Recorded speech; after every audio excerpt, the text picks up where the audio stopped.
১৩ই April রবিবার আজকে ছিল নীলষষ্ঠী, সেজন্য সকাল সকাল স্নান করেই চলে এসেছিলাম ঠাকুর ঘরে পুজো করার জন্য।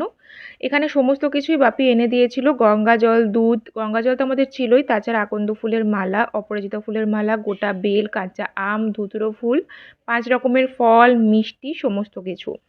বাড়ি শিবের মাথাতেই আমি জল ঢাললাম। প্রত্যেক বছরই নীল ষষ্ঠীর সময় আমি বাড়ি শিবের মাথাতেই জল ঢালি, সেটা ব্যাঙ্গালোরেই থাকে কিংবা রামপুরহাটে। তারপরে স্নান করার পরে গা মুছে চন্দন পরিয়ে তারপরে সমস্ত ফুল থেকে বেলপাতা সমস্ত কিছু দিয়ে ভালোভাবে পুজো করলাম। আর তারপরে এই যে মাটির প্রদীপ নিয়ে আসা হয়েছিল ঘি আর সলতে দিয়ে, সেই প্রদীপ জ্বালালাম। কারণ আজকে বলে নীলের ঘরে বাতি দিতে হয় সন্তানের মঙ্গল কামনার জন্য। আর এখানে আমাদের এক কাকিমা আছে, যে হচ্ছে আমাদের পাড়ার শিব মন্দির থেকে পুজো দিয়ে প্রসাদ সমস্ত কিছু আশীর্বাদ স্নান জল নিয়ে এসেছিল।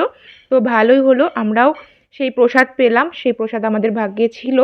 আর তারপর এখানে মামনি খিচুড়ি বানাচ্ছিল, আজকে যেহেতু চালের জিনিস আর হচ্ছে পোড়া জিনিস খেতে হয় না। আর আমাদের ছাদে দুটো ছোট ছোট বিড়ালের বাচ্চা হয়েছে আজকে ষষ্ঠীর দিনে, তাই তাদেরকে একটু দুধ দিয়ে এলাম।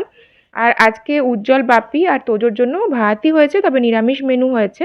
আর আমাদের জন্য ক্রাউনের চাল বা শ্যামা চাল যেটাই বলো, সমস্ত সবজি পনির দিয়ে সেটাই রান্না হয়েছিল। আর তার সাথে ছিল বেগুন ভাজা।